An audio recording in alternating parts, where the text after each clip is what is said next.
Welcome to Occasionally Awesome. I'm Nick Youssef. I'm Kevin Christy. New way you said it different. I just like more of an uptick on Yeah. awesome because this episode is super awesome. That is true. They're all fun. They're all good episodes, but some you're a little extra excited about. Yeah. Before we get into that stuff, let's just get some information out of the way. Do you have any gigs or anything coming No. up? No. Steady failing. Steady Straight failing. up. Straight up. Being pushed out.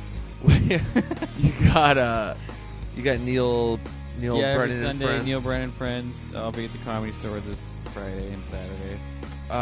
Okay, and then I got this month, as like every month for the past 7 months, the workshop show, new material night at the Comedy Store, once a month in the Belly Room. This month is November 18th. Lineup is coming together now. It'll be posted on the Comedy Store's website. The last one was great. Nick Swartzen was there, Jay Larson, Emily Heller. I host all of them. Mm-hmm. And then really funny comics come work on brand new material. It's a really cool, laid-back, fun show. So this one's November 18th. Check the website for the lineup and get tickets to that. It's always a fun show. December 16th through 19th, I'm headlining the San Francisco Punchline. And on Friday, Saturday, I'm recording my next album. So please come. Some of you have already hit me up and said you've gotten tickets. Thank you. Hot. I love you. But those of you who haven't, get on that. Because I imagine the people who are going to go to the Friday, Saturday ones before they go to, because Wednesday, Thursday, they'll be good. But the Friday, Saturday, it's the weekend. And those are the ones I'm recording. So get tickets to that. They're not expensive. Go to my website, nickyoussef.com/gigs, or just go to the Live Nation site or the Punchline site. They're all, and there's a link in my Instagram, and I have a tweet that's pinned to my page, so it's the very top one. So this is very easy. It's like a 1 or 2 step process. Right. You go to one of those things, click the thing, get the tickets. Let's see. I ordered those pins I keep talking about. Right. So I'm gonna have merch. Little piece of merch. Little soft enamel pins. They're gonna look super rad. And once they come in, I will. You'll be able to buy them on my website. I'll tweet and Instagram some photos of them and all the links and stuff. We're probably gonna have another podcast shirt soon. That's the fear in your eyes right now, Kevin. When I mentioned that, you're like, ugh. It's really the fear in my right wrist. Shut up. Yeah. I think I've circled what I would like to draw. Whoa. So this is and now I good just have news. to draw it. Because last time it took this whole process took 7 months. I think from I got a couple ideas to I've narrowed it down. You have to. We can't rush these things. I'm not saying we should, but I learned from last time in that I just have to keep going. So what's going on with that? Yeah, it's like how you if you are dating someone who's perpetually late and you want to be someplace leave by 9. You're like, we got to leave at 8. Yeah, It's like that. yeah. And Yeah. you got to keep going. No, are you ready? But get Yeah. ready. Yeah. Now hurry up though, because we're going to be late. You just gotta lie. If you don't say anything, there's traffic. yeah. If you don't say anything, she'll be like, I think I'm going to take a second shower. You're like, no. Yeah. So that's good. Yeah. Thanks for keeping me in the loop on what it was. I had no clue. I mean, it's gotta be something. That's the weirdest answer I've ever heard. It's gotta fit in. It's gotta fit into the line of the history of teachers. It's gotta fit into has to fit into the rhythm of the visual history of cotton art. What? Yeah. Does that even mean? It means something. I know, but what does it mean? It Because right means- now the people listening are going, "What? What it did needs he?" to be a part of it. Needs to be a part of the T-shirt Yeah. visual history. Okay. It has to. It's like a small. You have picture like a river. It has to be like a small ripple, but not flat. But it doesn't. I don't want it to be like a splash to where it's like begging. It has to just fit into the. It has to be familiar and different at the same time. I know. All I was saying was, last week you were like, yeah, I got a few ideas, and then you picked one. But I was like, thanks for letting me know. I mean, it's not for sure, but it's like I think it is. Oh, we just added another 3 months to this process. No. Okay. Let's talk about... Speaking of making things. Right. Colin Hanks, you guys. Yeah. First of all, a fantastic dude. Yeah, good dude. Awesome person. Solid. Great actor. Yep. Now a director. Yeah. Guys, he directed a documentary on Tower Records, which, if you were born anywhere, have been alive since the year, like 1960 something, Yeah, 64, yeah. to about 2006, if you were of the age where you could go places and use your eyeballs, you saw giant buildings with a yellow and red logo that said Tower Records, and they sold everything. Yeah. If it was music, they sold it. Everything music related. Yeah, and they had Tower Video and Tower Books. They closed in 2006. Colin is a huge music guy. Yep. He knows his stuff very well. We always talk about like cool music and what he's into. He's always into something where I'm like, oh yeah, I'll listen to that. Yeah. Big Rdio proponent. Big fan of Rdio, which is a great streaming music app. I would say the best one. So he for the last 7-8 years. Yeah. Was working on this documentary. He's from Sacramento. Grew up there, so he was going to the original towers and stuff. And Tower closed in 2006, and that was like, it's kind of heartbreaking if you're like a music guy and spent a lot of time going there, or any record store where you're having conversations, you're talking, you love music. It's like a good place to be and discover new stuff and like make friends. So he put kind of all those feelings and stuff into making this documentary. And it's out now. It's not out in every city, but you can find out the cities it's in now. It's spreading pretty much like weekly. Go to towerrecordsmovie.com and you'll be able to find where it's playing. We're not going to list every city, but it is, or state, but it is in at least 15, anywhere from obviously California and like Oregon to like, New York, obviously, and then North Carolina, Tennessee, Wisconsin. So it's like, it's not just in the the big cities and the huge states. So, and I think it just came out somewhere in Canada, in Toronto. So check that website and see, because it will come to a city that you live in, and watch it. I saw it last week. It's really good. It's touching. It's interesting. I learned a lot of stuff about that company. I did not know how huge it really was. Yeah, it's pretty fascinating how big it got and the way it got big. It's pretty interesting. Yeah, so. the way they ran it, it was kind of like a family operation sort of thing, even to when it got to 192 stores like all over the world. So it's a really great story. They did a lot of groundbreaking stuff. Colin did a great job with it, and now you can see it. Go support it. Support the movie. Support Colin and his efforts. I loved it. And if you live in LA, obviously it's playing at the ArcLight, so go watch it there. I think that might be it, right? Yeah. And let Colin Hanks on Twitter, by the way, ColinHanks. Let him know how much you liked it. He'd love to hear that. So follow him on Twitter or Instagram or both. And let him know what you thought, man. And we thank him again for doing the show. Yeah. And I think that should do. I feel like that I'm having that thought in the back of my head where I'm forgetting to mention something about this. Next week's guest? There you go. Yeah.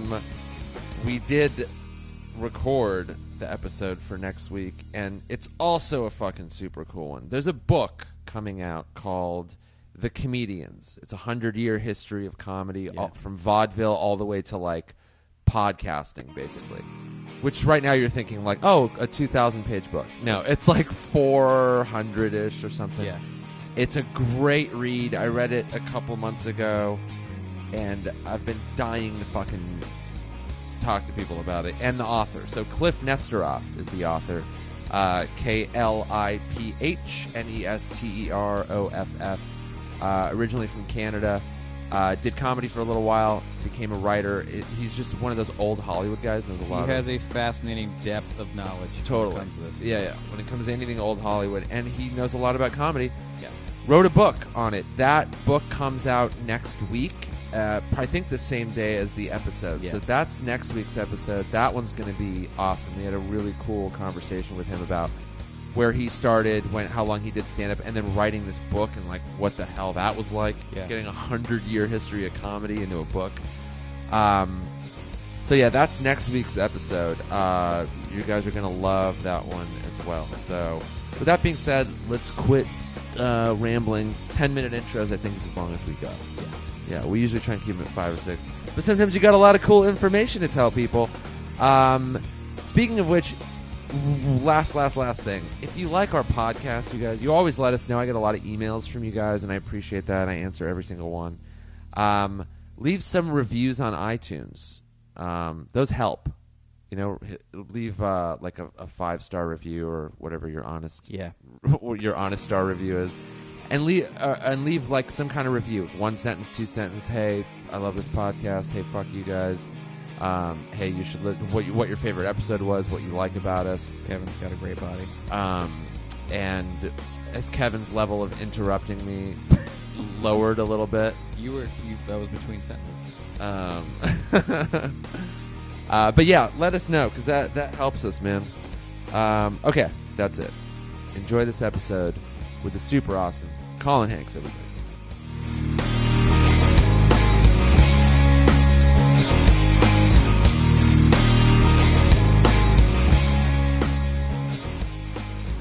We're going to start with thank you for doing this. Please, you're welcome. And thank you for having a Tower Records party. Dude, I was so glad that you came. I was so glad you asked me to go. Yeah. He was going to go, but he had a buddy in town and couldn't make it. Sorry. I told him, I'm like, so you're prepared to miss the coolest, most nostalgic thing? Because he grew up out here, too. Yeah. Oh, okay. And he's like, what am I about to miss? And I told him, he's like, no! Yeah. Like 9 O's in a text. Well, the thing that was super crazy was, and what's funny is it didn't occur to me until like the next day, but I'd been so focused on throwing this party, you know, at the Tower Records and painting it up and Yeah. trying to find a way to pay for it all, that it didn't occur to me that people were going to see the movie, which is like a pretty big deal. Yeah. Right. It's like people are finally going to see this movie I've been talking about nonstop for 7 years. Yeah. And then they're going to have this like melancholy moment, hopefully. Yeah. Uh-huh. And then they're going to drive down the street and see it Yeah. and go in it. And, you know, I mean, it's not the same. And we don't have like stacks of records and shit like that. But at least it was like, you know, this great way to like celebrate what they did. And it didn't occur to me until I saw all these people like walking in, and it's like as close to, you know, adults going into like Disneyland for the first time, Right. when Yeah. they're huge Disneyland fans. You know what I mean? Yeah. Like, the look of pure joy on adults' faces was so cool. It was great. Just walking up that ramp, I was like, I never thought I'd do this again. And then Yeah. turn into Tower Records. It made just the pictures of it made me go, how is this not sustainable just for this one? Like, can't there just be this one? Yeah, That's what yeah. I found myself thinking. Like, there's not one incredibly rich dude who's like, you know what I'm going to do? I'm going to make one Tower Records and make one record store left. Like, we 'Cause can't have this one, please. Is the name still like... The name is now currently owned. The IP, the intellectual property, is now owned by an entity, and they're trying to decide what to do with it. They've just sort of been squatting on it for a while. Yeah. There's still a tower.com that runs. It's not very well run. Yeah. I mean, it's not a very good website. It's basically like an Amazon-ish type thing. But I don't know. I mean, we'll see what transpires. I mean, my hope is that somehow this movie kind of, I don't know, jingles, the old It feels like it would. 'Cause coin purse. the stuff that's Yeah, been yeah. in there since, at least the Sunset Yeah. Boulevard one, isn't rad. Yeah, no, and you want to know what? It's funny. That Sunset store in particular, that's been like the cream of the crop in terms of stores that go in. There's a there's a tower down in Brea. Okay. And it's just a furniture store, like Right. basically just an empty store with furniture. And they basically just put a tarp up that says furniture and put it over records. So it says man. Tower Oh Furniture. my god. It's it's such a bummer. Oh, God. Such a downer. But yeah, I mean, I don't know. Flipagram was in there for a while. That didn't really make sense, but at least they kept the building nice. It was better than that sort of like cheesy Clothing store. Yeah, there or was a whatever? clothing Von Dutch store clothing store. or that something had like that. the name involved lots of X's. Yeah. Yeah, that was kind of a bummer. The good news is now Gibson has that lease on that spot. So Oh, right. so they're gonna do something with that space. They're gonna try and keep it as spiritually Music-y. safe and Yeah, sound. yeah. Which is cool. So they were the ones that actually helped us throw the party. Yeah. Oh, and nice. paint it up and all that sort of stuff. And we'll see how long that name can be up there on that wall. What was the initial gave you the initial desire to do this? Because you said you've been working on it for 7 years. Yeah. So basically, growing up in Sacramento, I spent a stupid amount of time in Tower Records growing up. I've been to that Tower Records. That's the one where Metallica played. They had a contest. The Watt Avenue store. Yeah. Yeah. So that's the one that's sort of featured, prominently in the movie. And so growing up in Sacramento, it was always, sort of a big deal that Tower was from, my hometown, Right. and all of that. I had a godmother that had worked there before I was born. A couple of my mom's friends. Did you ever work there at all or no? No, I applied twice. Really? Yeah, I applied in Marina Del Rey and the one over up by 3rd Street in Santa Monica in college. And they both pretty much said the same thing. They were like, I asked for an application. They're like, we could give this to you, and you could fill it out, but I'm just going to put it on this stack of applications about, a knuckle deep, Right. and we're never going to get to you. So, I mean, if you want to fill it out, you can. And I was like, I'll fill it out, and filled it out. And Yeah, never heard from them again. No. Straight up. At least they were brutally honest. I'll take that. Right. But, yeah, so growing up, I mean, I spent a lot of time just hanging out at Tower. Yeah. Because, as most kids do in high school, there's not really a whole lot to do. You don't really have a whole lot of money, and until you start, smoking dope and shit like that. Right. You're really just trying to kill time. And Right. so that was pretty much what I did. And so when the stores were closing, I found out about Russ Solomon and how he started selling records. So the founder of Tower, he started selling used 78s out of his father's drugstore. His father had a classic soda fountain Americana drugstore in this sort of iconic building in Sacramento, the Tower Theater building. And basically, it was they started selling used 78s. They sold out, and so then they bought new records. And what started off as a little shelf in the store, started taking up more space. Yeah. Taking up more space, and then it had its own room. And then it was the Tower, Record Mart, and there was, a couple of, incarnations of his sort of early, music merchandise retail business. But when I found out that it had started like that, I straight up said, that's a documentary. Yeah. Right there. I mean, if he starts like that and then closes 192 stores on 5 continents, Jesus. 50-something years to 60-something years later, that seems like documentary material. Yeah. That's a story. Yeah, and then from that point, that was the launching point for me to then start, doing a bunch of research and finding out more about the company and sort of learning about its sort of overall arc and its history. And then after, I don't know, maybe 6 or 9 months of really doing a bunch of research and sort of putting together basically a team of my friends who all grew up in Sacramento together, who had moved down here and had sort of started, their own careers down here in Lalawood. We then made our pitch to Russ, and he was the one that was really adamant that it wasn't necessarily his story, that Tower was much bigger than he was. And, Right. we needed to talk to these other people because they were the ones that were really instrumental in making it what it was. And then it just sort of took on a life of its own by that point. The story of it is big, and just in watching the preview, I started to think about that every time I would be, like, I remember I was like, oh yeah, you would. Whenever I'd go to Chicago, we would just go to the Tower Records. Yeah. That it was, and then I started to remember, like, oh yeah, Tower always had like the best magazine section. Yeah. Like even like I would buy a CD, but they would have like all the best magazines, not even just music magazines, but just magazines in general. Mm-hmm. And then they would have like they would have a really good book section. Like it functioned as like this culture catch-all in a weird way for like kids, or if you wanted to be cool, you're like, Oh, I could absolutely. you could buy a T-shirt at Tower and be like, not Right. feel lame. Yeah. No, absolutely. It was.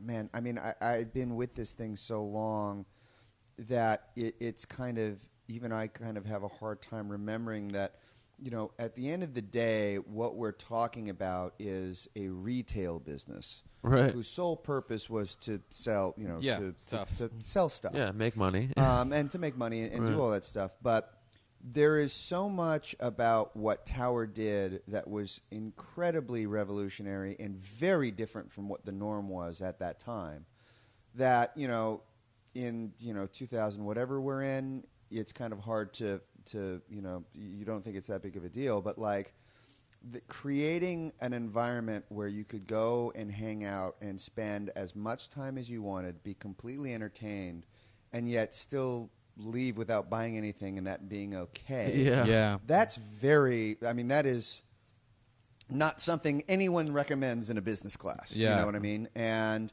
even these little things that helped foster that sort of aesthetic or mentality or whatever really started off very, very early on, like right at the beginning, and it just got bigger and bigger and became much more of the fabric of what Tower was. Like, for example, in the 60s, they opened up the first proper Tower Records in 1960. And one of the big things that Russ was very adamant about was that there was no dress code.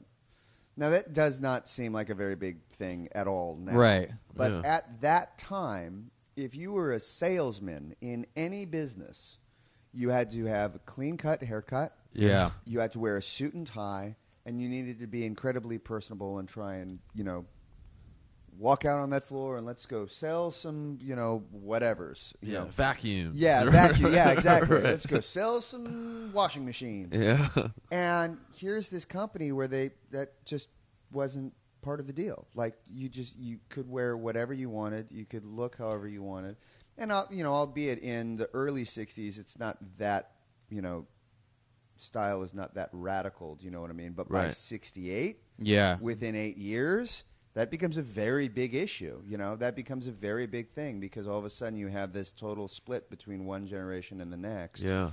And that younger generation is all about music and, trying to come up with their own identity and, all of that sort of stuff that we now sort of associate with pop culture, youth culture, anything like that. Yeah. It makes me think that maybe that was like the birth of the like kind of not snooty but like record store employee guy who knew what was up, who you could be like, The record does store this record snob. rip? Yeah. And he could be Yeah. fucking shreds, dude. Yeah, Or like you would almost be embarrassed. Like I wouldn't go to Tower Records and buy like a lame record. No. Because they're not going to, whoever works there is not going to be like that cool about Yeah. it. Just be like, what are you doing, bro?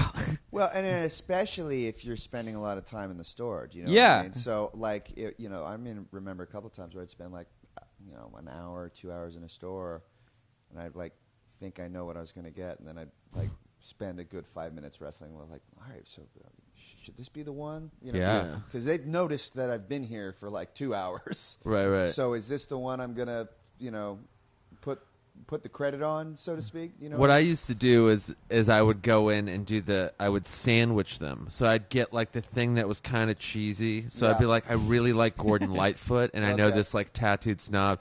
But then I'd like above it would be like a Pantera record. There you go. And then below that would be, you know, like some punk record. Like it was some, like you were buying Descendants condoms. album. So you're like Gatorade, condoms, So this you go- magazine. So they look at it, and I do this at Amoeba. I still to this day will do this because it's just you've conditioned yourself. So I'll give him the 3 records, and the guy will go, "Sweet, bro," and then the middle one he'll just won't say anything, and the third one will go, "I got this one too. It's pretty good." But like the overall feel is like you know what you're doing, but the middle a one, little spoonful of sugar to help that metaphor. sure, yeah. Yeah, no, I know it. I know it well. Yeah, I mean, it was just there was so much about Tower that really celebrated not only whatever was cool or popular, but really just all different kinds of music, you know. And I think, especially, I mean, I think here in LA we're a little bit spoiled because we have an Amoeba, which is a huge record store. Oh, yeah. That has all sorts of new vinyl, UCDs, full a whole room dedicated to classical and jazz music. That's very, very rare. But that was something that Tower did very, very early on, and their whole thing, their main like cornerstone was, we're going to have as much music as we can possibly fit into this store.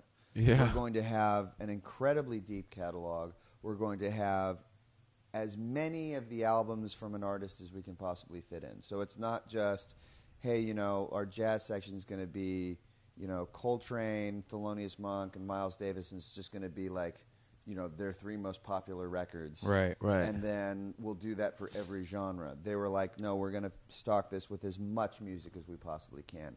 And the more obscure shit there is, the better. Do you know what I mean? Yeah. And the people that ran each store, they really ran it like it was their store. Not like it was Russ Solomon's store, not like it was Tower's store, but like it was theirs. One of the people in the documentary made an interesting observation where she said everyone at every tower felt like theirs was the first. Yes. And I was like, I never really thought about it till later on, but I was like, I always used to think the Sunset Tower was the first Tower record. Was the first, yeah. Because they just had that feel. Yeah, and that is really sort of, the really funny thing is it is 100% true in almost every city. And it shows you how special they actually were. Because if you're feeling like that, and no one told you that, I mean, it's just an assumption that you make.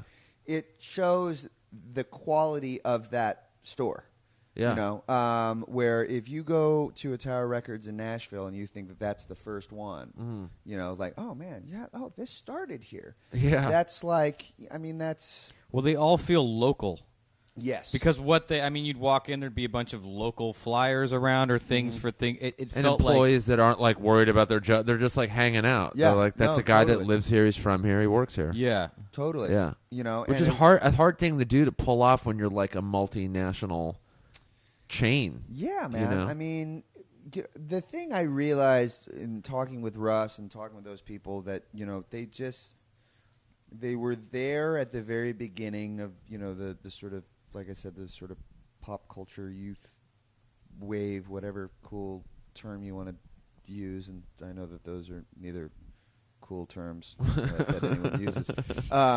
But, they were there at the beginning, and for lack of a better phrase, they were able to sort of ride this groundswell of popularity. And with that, they always kept, like, finding themselves in the right place with the right attitude. And that was really sort of the first... That was when I started, researching. That was the thing that actually was most interesting to me at first, before I really found out what the story was with, all the different people that worked there. But for me, it was just sort of more from a historical aspect, looking back and noticing this trend where they would kind of like pop up in the right place at the right time with the right attitude, and it would become a success. And then they try it again in another location. So, they open up this first store in Sacramento in 1960. It does incredibly well. Obviously, the Beach Boys and all this music starts coming in. So They open up another 2 stores in Sacramento, so they sort of get a little bit of a feeling for it. Russ, we don't even cover this in the documentary, but Russ was a concert promoter at the time. Oh, so really? So he booked the Rolling Stones, Beach Boys, Dave Clark 5. Wow.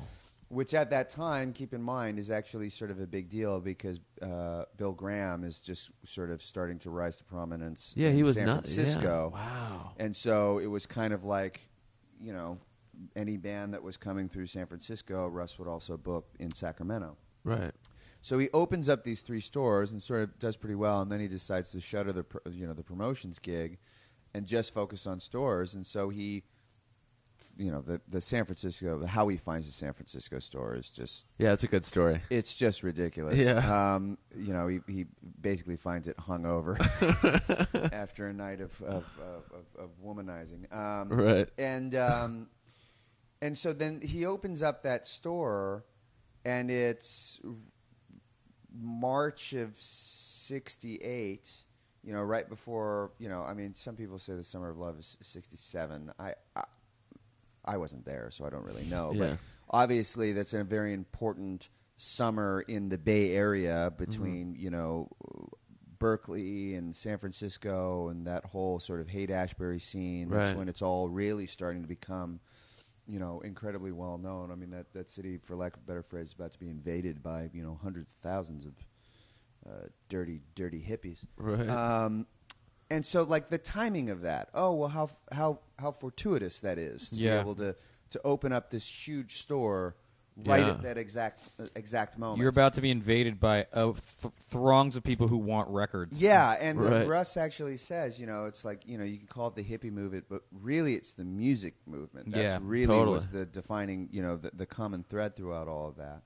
And then that becomes, that story becomes, very successful, and then they sort of hit on, so this is what we'll do. We'll open up big stores with these, really deep inventories, because you can say you have a deep inventory, but your store really lets you know how deep your inventory is based on how much space you have. Of course. Well, now they know for a fact they can open up a huge store, and they just throw out tables, open up some cardboard boxes, and those are your record racks. You don't even need to build record racks at that stage. Yeah. And then within a few years, they're building their first store on Sunset. Yeah.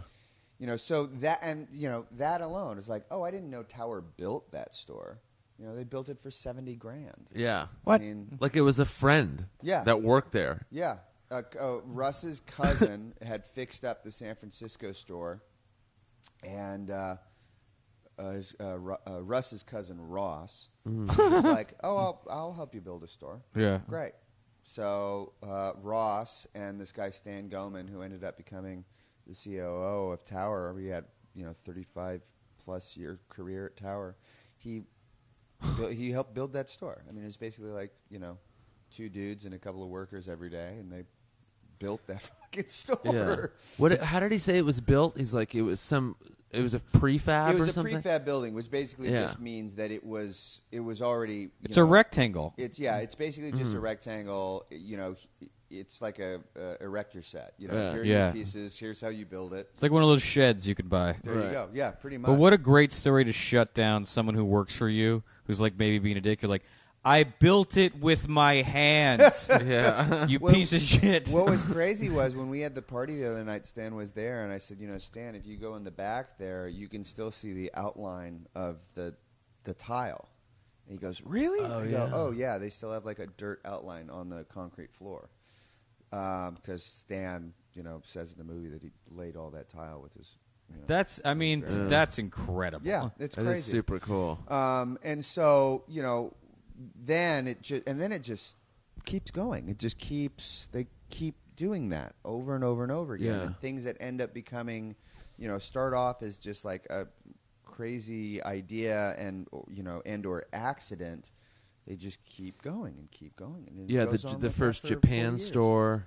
Yeah, the first And they were Japan just like, store. wow, that was a lot bigger than anyone imagined. Yeah, no, totally. I mean, I didn't know that they went to Japan before they went to New York. Me neither. Yeah, so when I was like doing all this research and I was just finding out all of these little interesting facts, I go, oh, okay, well, this is fascinating. I really dig this. And then once, again, like I said, like once I talked with Russ and found out just how personable the company was and what a family atmosphere it was amongst all the people that worked there, that's when I said, okay, this story will work. Absolutely.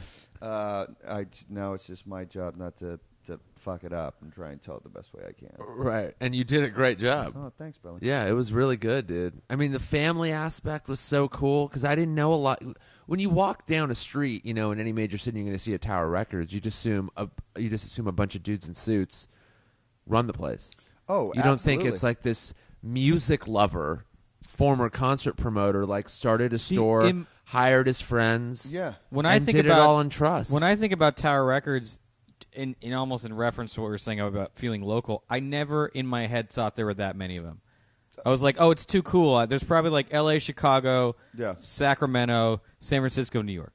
Like in my head, it was like one of those. Putting Sacramento on that list would be only because I saw it. I lived there for a summer, and it happened to be there was a contest that you could win Metallica in your town. Oh, okay, yeah. And they showed up with a flatbed truck and played in Sacramento. Were you there? I was there then. I watched it on. I was down the street, but I watched it on TV. Oh yeah. But they played at a local bar. It was pretty amazing, to be honest with you.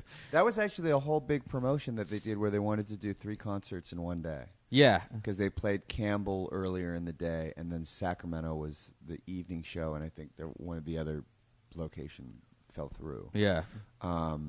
But yeah, that was a big. Because I remember I was in Sacramento when that happened. That was a big deal. I always forget how much Metallica means to Northern California. It's a Northern California band. Yeah, you forget that they're like a legit. You don't associate them with San Francisco, really. No, but they like are. But, yeah, they played the national anthem at a 49ers game, like maybe last year or something. They're definitely on the anthem circuit, right? Yeah. As I see, like they're doing it at like Giants games a lot and Sharks games. I'll take a Metallica anthem all day. Right. There you go. What age do you think you got into, like, because you're a big music fan? Yeah. Like, we've talked music, you know your stuff, like you're super into it. Yeah.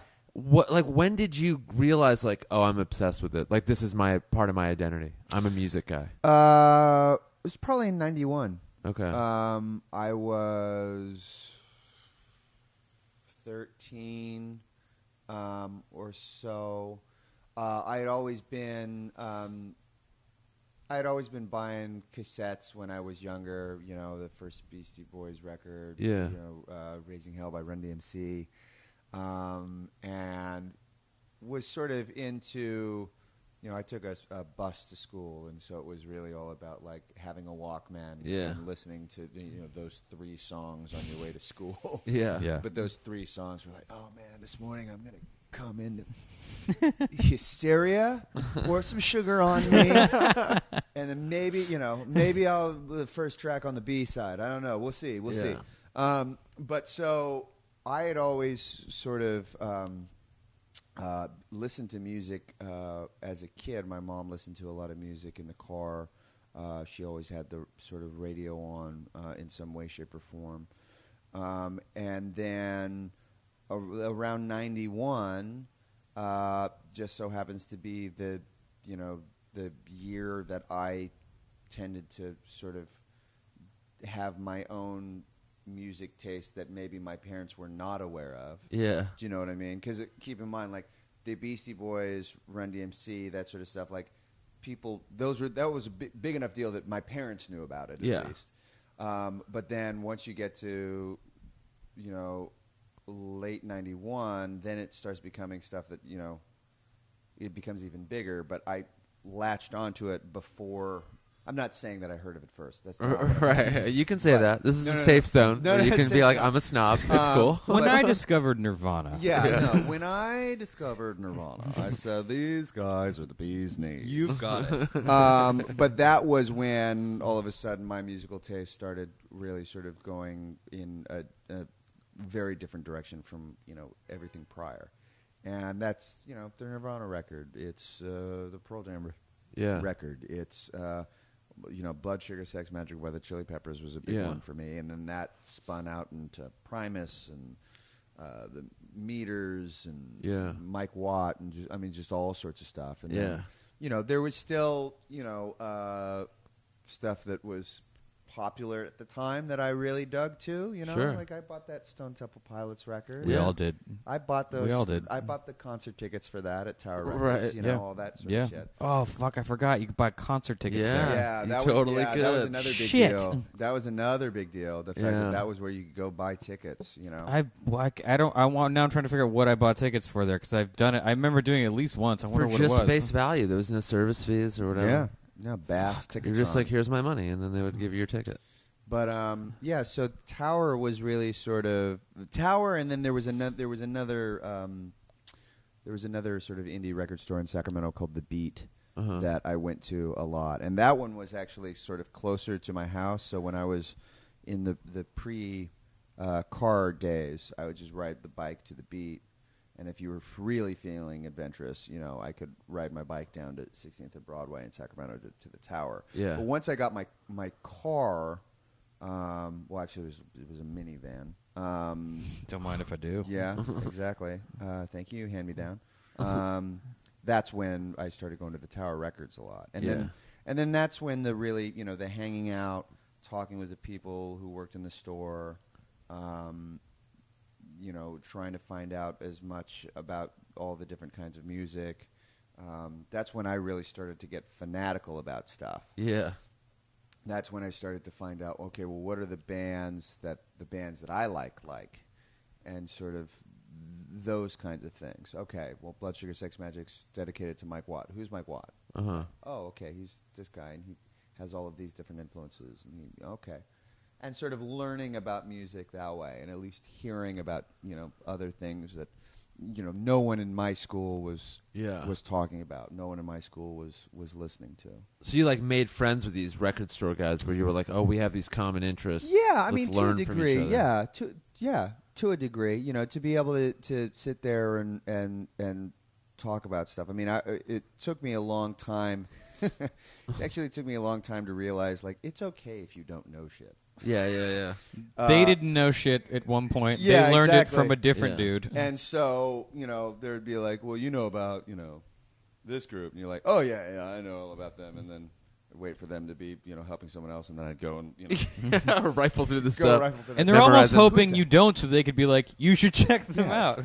Fugazi, what is that? I gotta who? Go memorize an album real fast and come back. We all lied about knowing who Fugazi was at one point. Exactly. So, but yeah, Tower was definitely one of the places where that really sort of took hold. So do you think now, where do you think younger people are gonna go for that now? Because there's no physical place you can really just go shoot the shit about music and listen to it and learn and argue and discuss and develop taste. Yeah, I don't know. Someone was asking me that the other day, and I don't know. I mean, you could say that maybe Starbucks or coffee houses are the only equivalent of that now, basically a place where you can go and hang out, which is really what Tower was. So. As long as there's a place where you can go and hang out and not get kicked out, that's sort of the only place that you can sort of go. But you're not going to buy, it's not really like a record store on, the likes of a Tower Records. Sure, yeah.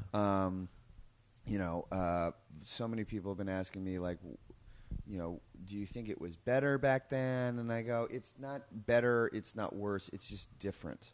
Totally, yeah. And that, I think, is the big thing to sort of always keep in mind, because there's a lot about, the modern day, state of affairs in music that I actually think is fucking awesome. There really is. The options. The options, I can find pretty much almost anything. Yeah. Within a relatively short amount of time. Yeah. I'm never going to hear something is out of print. Right. Or if I want to try and find a record with this obscure track, I can find out what it was actually called, and I can look online. There was the best example of this is the Ferris Bueller soundtrack. Okay. there's an English beat song that was a remix of March of the Swivelheads. I had spent decades trying to find this as a kid. I was like, and I found this song on the English beat record, but I was like, what is the fuck? How can I find that track? Well, eventually, once I sort of found out how to work, a computer and the internet, I was actually able to fucking find it. And I fucking bought it because they didn't have that on. They didn't release that soundtrack anywhere ever. It wasn't released until just a few years ago. Yeah, I didn't know that. And it was actually sort of like a big deal. And I remember like finding that, and I was like, bought it. I was like, okay, great. And then of course, a year and a half later, they released that soundtrack is so good. That is definitely a pro. There's a lot of songs like that are on, like there was that. It's called, I don't know how to pronounce it. It's French, but in European Vacation, there's what sounds like a French punk song. Yeah, Sad Blam Boomois or something. Yeah, and it's like the catchiest thing in the world. Yeah, and I couldn't find it forever. Yeah. And I it's was not just even looking that up the other night. It's such a it's in a commercial right now too. Yeah, I know, that's why. But it's such a great song. But it's also not like it's also not like normal French. It's like Danish French. Oh really? Oh, yeah, because I had someone who speak French like listed. They're like, this isn't regular French. They're like, I can't understand it really. These are, and so it made it even harder to find. Then someone just found it and burned it for me. But now you can find. If I Googled it, I put the first word in of the song, and the whole thing came up. Yeah.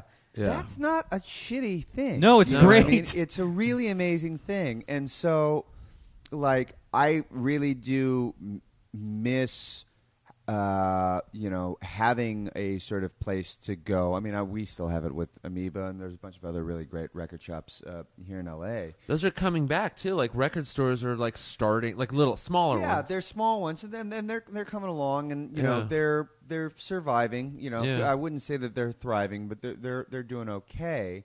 But, for, like, my kids, they're not really, I mean, I take them to record stores, but they're not really going to be, I don't think they're going to be like, oh, we got to go to the record store. I mean, because they're used to being able to get shit right away. Again, it's not, it's just different. That's all it is. And I've just sort of realized that it's just one of those scenarios where everybody's just getting older and they're going like, whoa, God, things are changing. And I'm like, well, welcome to, it's called getting older. It's going to happen a lot. Yeah, everything will keep changing. Everything will keep changing. And eventually we all just end up that grumpy person that we made fun of when we were. You just have to try really hard not. It is like an effort not to become that grumpy person. I try, like with music, I just try and do both now, where I don't like just consume way too much online because you don't really sit there and focus. You don't listen to like full albums or really get into an artist. So like I'll do a little bit. I'm like, I'm only going to get these 2 albums on like Apple Music or Artie or wherever you're going to be and listen to those. And then I'll go to an Amoeba or whatever local record store and just walk in and be like, what's playing right now? Yeah, I do that Talk too. to the guy. Discuss I do that, shit. Yeah. Because the journey, the discovery is like where you stumble into cool shit that you wouldn't otherwise know. Because all those apps and stuff, they learn about your taste and they just kind of give you more of the same. Yeah. They don't lead you down a road where you're different. like, yeah, totally. I want different. Yeah, I mean that's how I've been functioning. Ironically, I didn't get into streaming until I started making this movie. Right. But then again, when we started making this movie, Walmart was the #1 music retailer, and which is so crazy. iTunes, and then that fell out, and now it's all streaming. But I mean, that's what I do. I have an Rdio account, which I love. I think Rdio is absolutely fantastic. Yeah, it's laid out. I think me, you, and Jonah Ray are like the champions of Rdio. Well, but it's true. Like I described it as the Apple of the streaming services because it's very clean, it's very easy to do, and it's based around the album. Yeah, it's not just here's this crazy playlist or anything like that. It's pretty self-explanatory. But I use that as like my listening booth. That's my listening station. And then if there's something that I really dig, I'll buy it on vinyl just so that I have it in my collection. But I'm a weird dude, so yeah, I do the same thing. Because like getting into vinyl too, it sounds so snobby and pretentious when I tell people like you collect records. I'm like, it's not about like showing off about it. No. It's like about the experience. You go to the record store, you buy it, like either an album you've always loved or a new one where you're like, this would sound good. The ritual of putting it on, and then having to focus on the album. Yeah. Oh, absolutely. You know? And really, again, like the thing that everyone, the things that we're talking about, the thing that people really miss about record stores and all that stuff.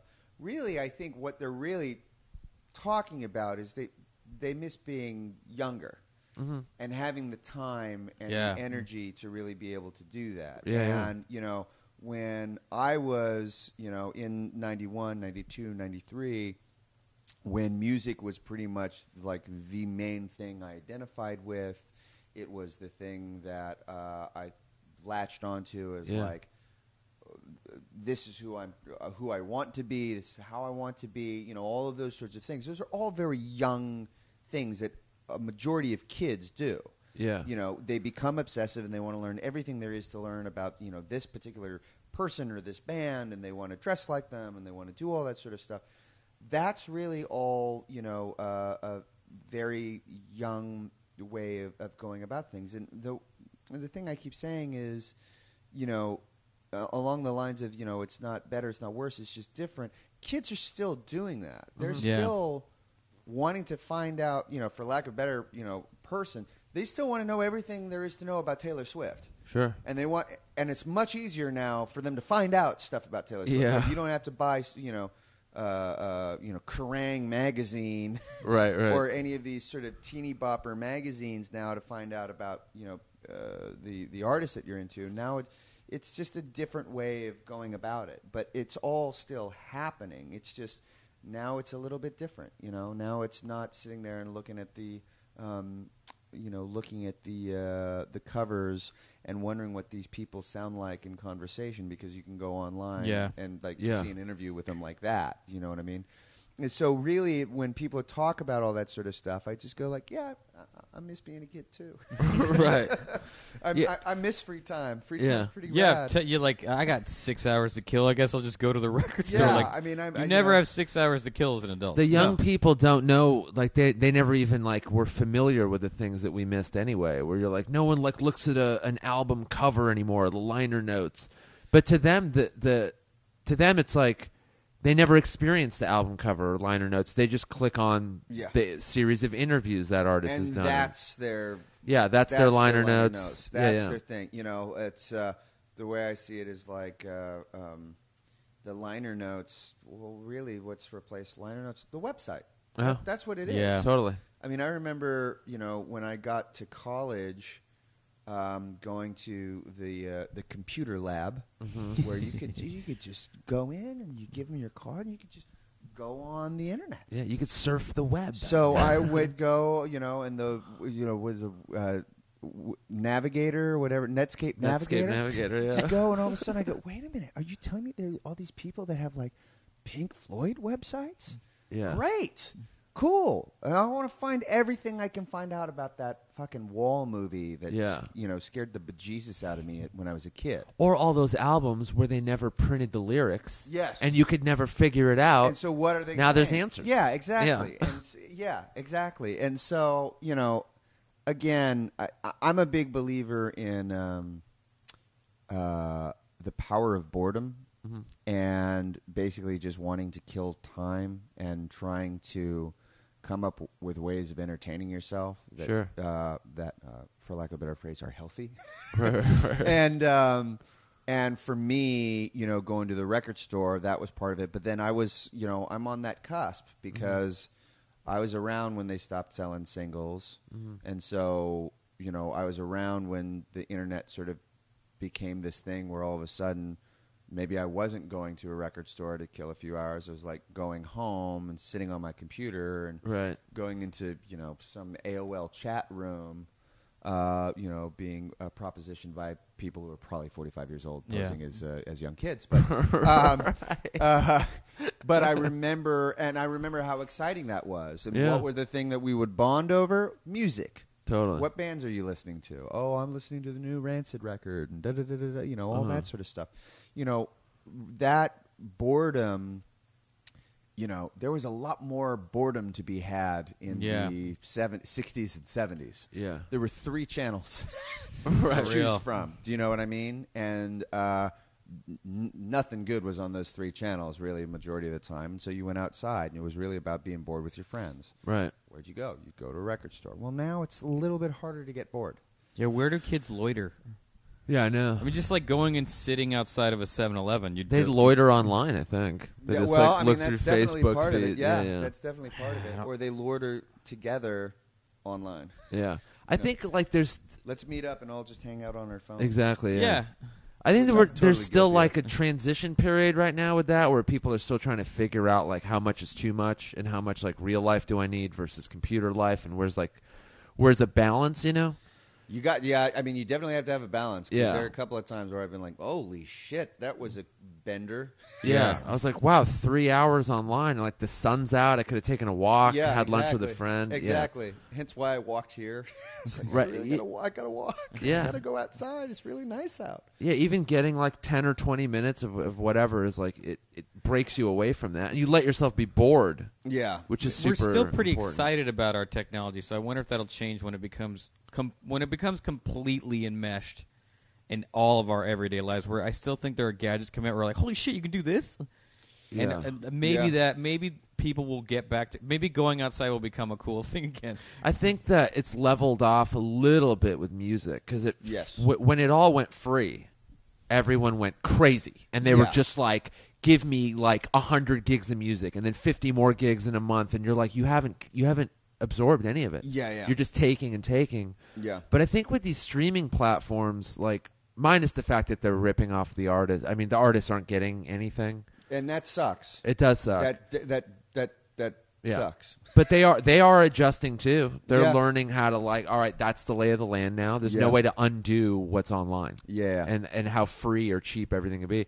And they're figuring out other ways, merch and touring and all that stuff. And but I think people are starting to finally like slow down a little bit. They're like, I don't need to like collect all this shit because I'm paying $9.99 a month. Mm-hmm. And I can just like explore a little bit and like listen to a full album maybe. Well, there was an interesting article maybe about 8 or 9 months ago that came out right around the time that we had locked Picture on the Tower Dock. And I actually thought it was really interesting where they were saying, it was along the lines of the Taylor Swifts and all them, taking a stand with streaming and everything. And obviously, you've got your top, 1% of the big name groups and everything, and they need to make waves about paying to help things out for the little guy. But this article was talking about the fact that really the people that benefit the most from streaming are these obscure acts that have long been forgotten, that are not the most popular thing in the world, but now it's easier for people to find it. Yeah. Because these things can now be shared quickly. They can be, emailed or text or anything like that. And so you have these artists that are, not necessarily, incredibly well known, that are getting their music out there. And, some of these artists are, haven't been around for 30 years, 40 years, 50 years. Yeah. And that when someone like a Taylor Swift or, like Dan and Pat from the Black Keys, when they're fighting, for, a better deal on their streaming or even fucking Radiohead with, all the stuff that they've been doing, it really is genuinely for the greater good of the musician. Yeah. And it really does affect everybody because there's so many other artists now that are actually, getting a second crack at it. To a degree, or in a lot of cases, a first crack, like like a band that's living in like Des Moines, Iowa. We don't have to move to L.A. We don't have to we can just make a record here, put it online. If it's really good, like we stand more of a chance than like in 1998. Oh, absolutely. They're like 3 record companies.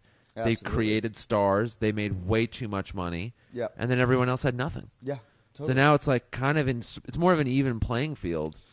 Yeah, and the less money thing, people always like to compare it to like, well, we're not making what you used to. It's like there were like 9 big stars making like $100 million a year, And you're like, and then the record companies were making outrageous money. It's incredible. Yeah. It really is incredible. Yeah, they compare it to that, and you're like, that was the other extreme. Yeah. And then it went free, which was like, well, no one's saying that either, but Yeah. let's find somewhere in the middle.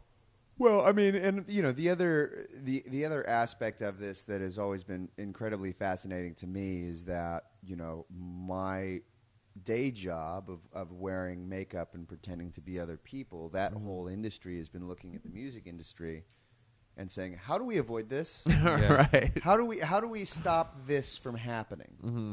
What do we do so that we don't implode like they did? Yeah. And, to a degree, I think, the film or TV industry, whatever you want to call it, has done a considerably better job at sort of co-opting and embracing the fact that this technology is not going away. Yeah. And trying to make the technology work for them in a manner that makes sense. You know what I mean? Because really, ultimately, the thing that is so weird is that the music industry, which is multifaceted, Right. There's the merchandise element, there's the touring component, like there's a bunch of facets to the music industry. Yeah. But the music industry said, like, the only way this can be consumed is this one way. Right. With a CD. That's the only way. Yeah. And that, they just said, okay, well, if you're saying that that's the only way, we'll just go around that completely. And now with the film industry, they're saying, like, well, no, it's not. You don't just have to go see movies. You don't just have to go see it on DVD. You don't just have to see it on streaming. We'll come up with as many different platforms as we possibly can. Yeah. And that sort of is working, to a degree, Or you look at public radio and what public radio has done. They never said, like, you can only listen to this on this one frequency Right. on a radio. They said, no, we'll find ways to do it. Yeah, we'll put it online. We'll make it a podcast. Yeah, exactly. Yeah. The music industry was incredibly stubborn as they lost that battle. Well, yeah, man, because they were making a fuck ton of money. There was so much money. I mean, didn't want to lose. One of our guests a long time ago, he was an art director. He was the head of the art department at RCA for years. Mm-hmm. And just to talk to him about video budgets is incredible. It's insane. He's like, you don't understand. He's like, we used to make a $1 million music video, and it was like not a big deal.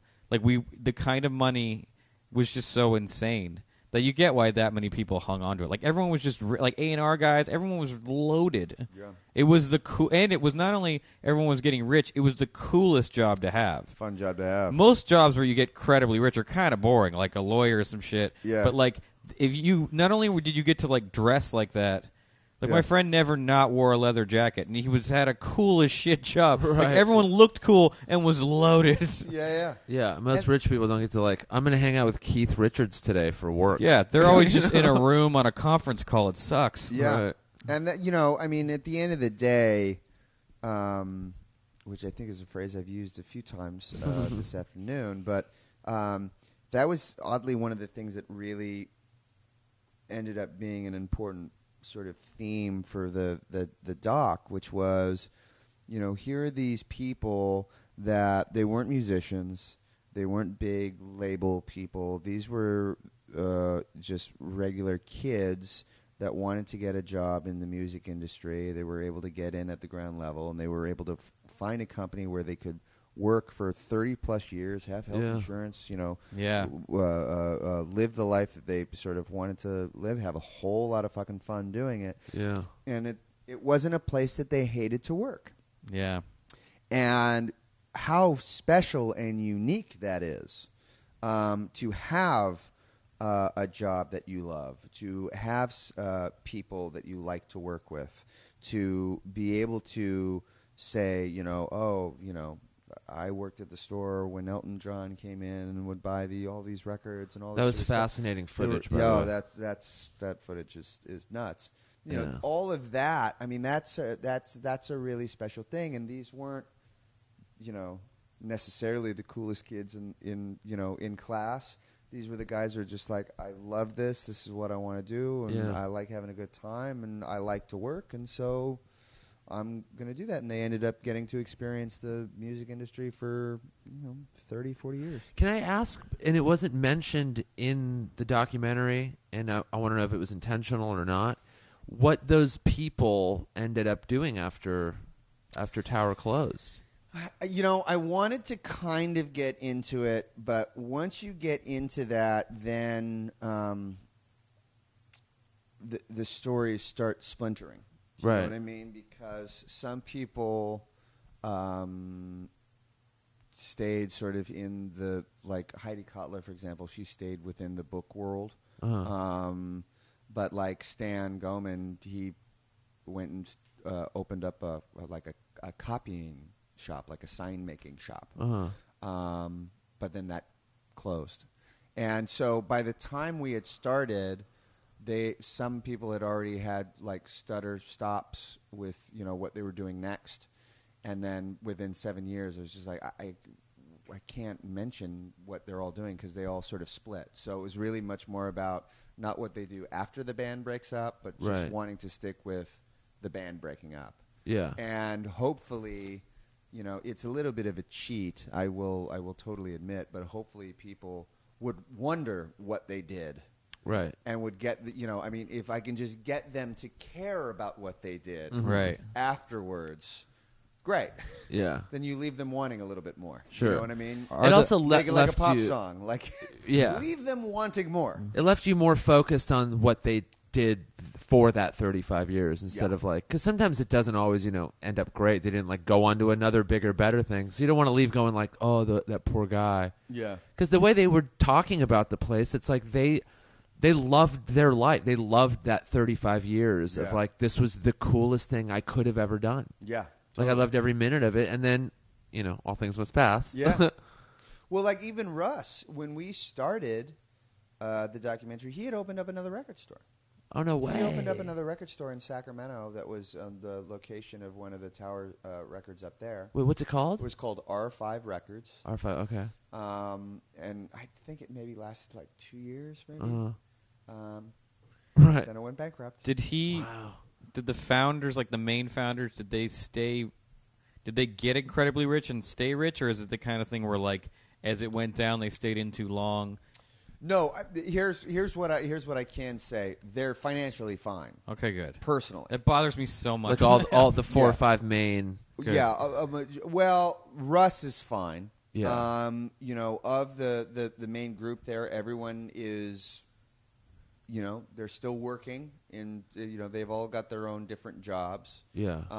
They're all still employed, trying to make their way. I mean, they're not living a lavish No one's homeless. lifestyle. No. Okay, good. No one's homeless, but Thank God. they're not resting on their accomplishments by any means. They still got to. But 190 stores, wouldn't it at some point someone was making incredible amounts of money? I mean, they definitely made a lot of money, right? But it's also over a large span, But it's of time. over a large span of time. Yeah, I mean, one of the interesting sort of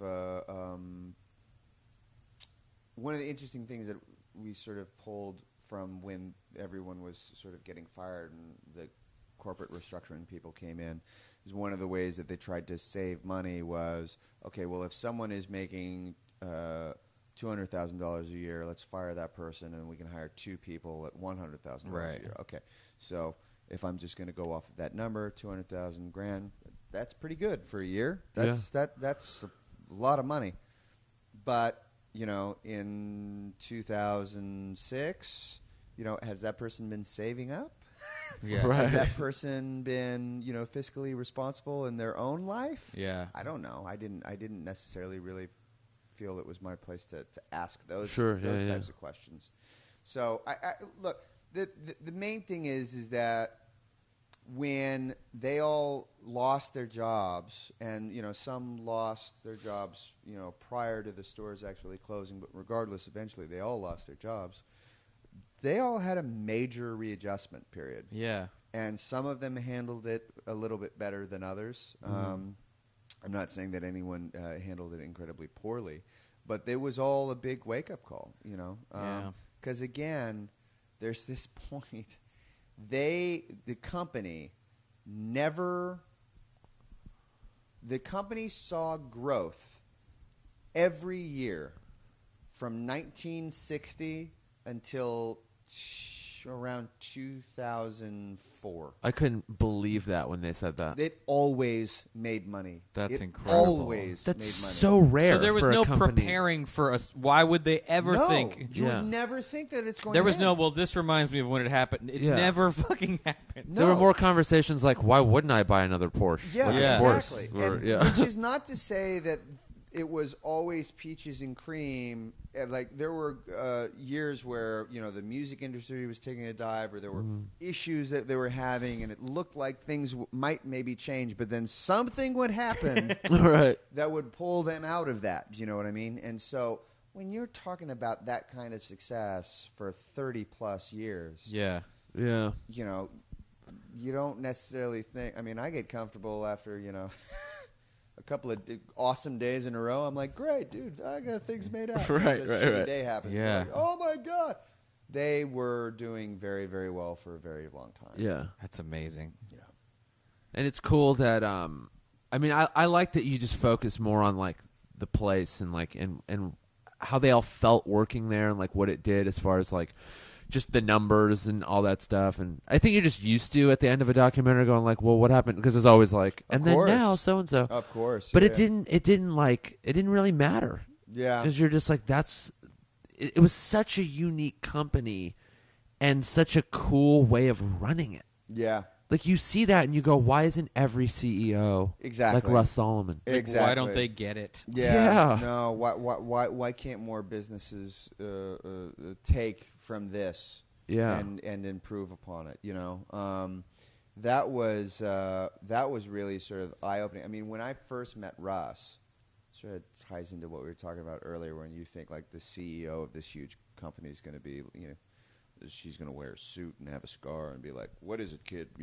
Yeah. Sort of thing. Say the word like bottom line a lot. Yeah, exactly. That's And I met Russ, and he's like, golf shirt, comfy shoes. It's like, what are you guys doing? You guys are crazy. Yeah, let's go. I mean, it's really the antithesis of And what that's the I thought. exact attitude that made that put 190 stores like, should we? Let's go check it Yeah, out. let's All right. do it. Yeah, Yeah. sure. Here? Yeah, build it. Yeah, why not?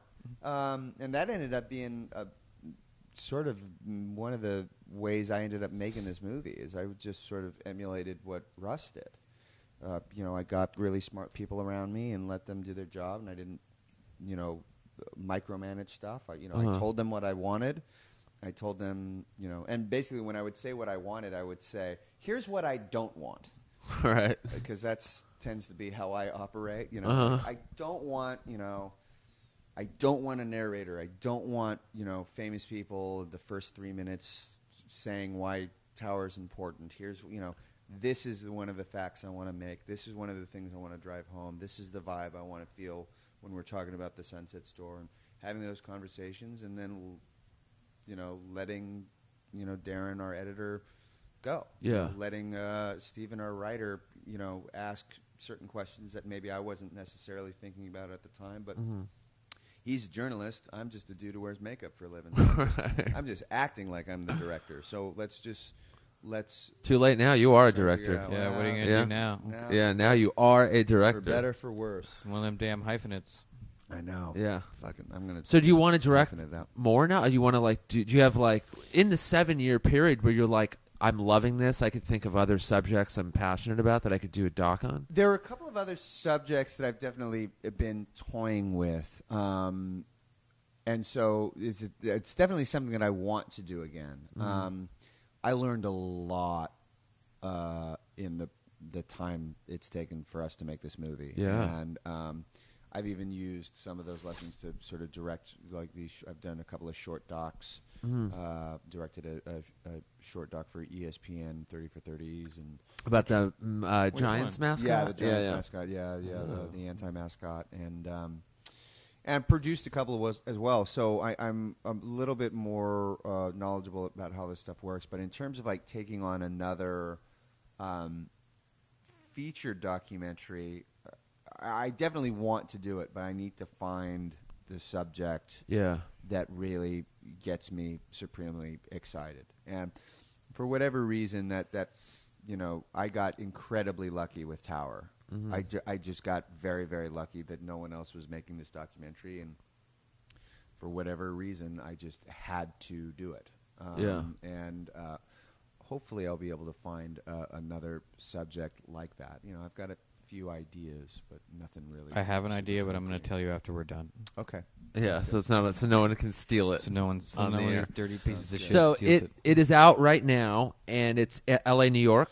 It's L.A., New York. It's expanding every week. Okay. So people can go to towerrecordsmovie.com and find out where it is playing in theaters, and then if we're not in your town, you can it'll It's exist. getting there. Yeah, it'll exist in other shapes and forms down the road. And then on Twitter, it is Tower Records Doc. Yes. At Tower Records Doc. Yeah. You are at Colin Hanks. Yeah, 1L, not 2. 1L, not 2. And then the website one more time? Towerrecordsmovie.com. Towerrecordsmovie.com. Cool. This has been cool. This has been cool, man. Thanks, man. Did you Thank enjoy you it? guys for having me. I did, yeah. Yeah. Just a little conversation. Yeah. Just You just three hang dudes. out. 3 dudes. Yeah. Just 3 dudes hanging Just out. 3 dudes talking music, talking documentaries. Microphones in a gentrified neighborhood. Yeah, it's not a big deal. I know you're super busy, dude, and thank you for taking the Dude, time. my pleasure. To do this. Absolutely. Thanks for Everyone, go see this documentary. It's amazing.